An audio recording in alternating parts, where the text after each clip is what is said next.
Hey Ant friends, and welcome to this week's video.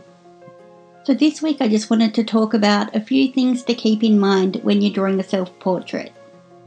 So this isn't a video about the basics of drawing a face or how to find your style, but more about how to find the style of your face, I guess.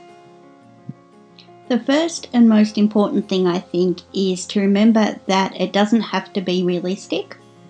If you want a realistic picture of yourself, you can just take a selfie.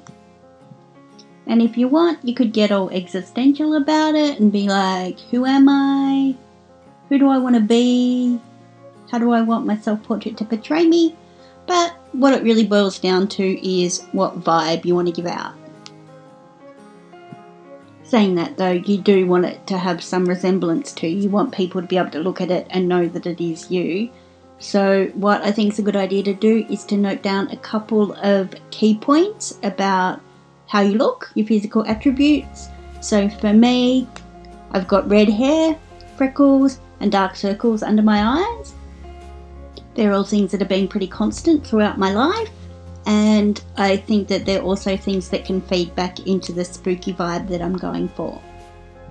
And I mean, that is a big advantage of a self-portrait over a selfie. You can highlight the things that you want people to notice about you and just completely ignore the things that you don't like about yourself or that doesn't feed into your narrative.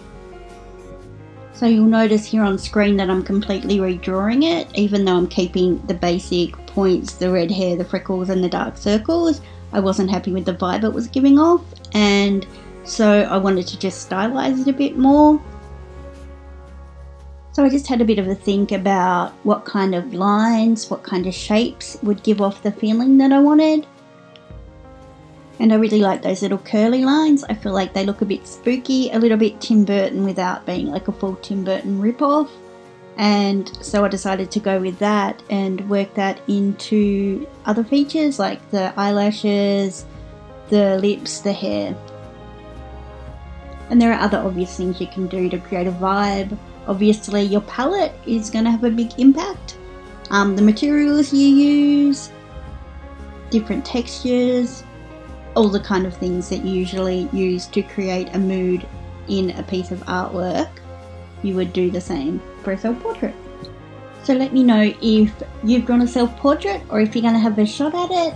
And if you do, tag me on Instagram at spookyant.art. And if this has been helpful, give the video a like and consider subscribing. Otherwise, I'll see you next time. Bye!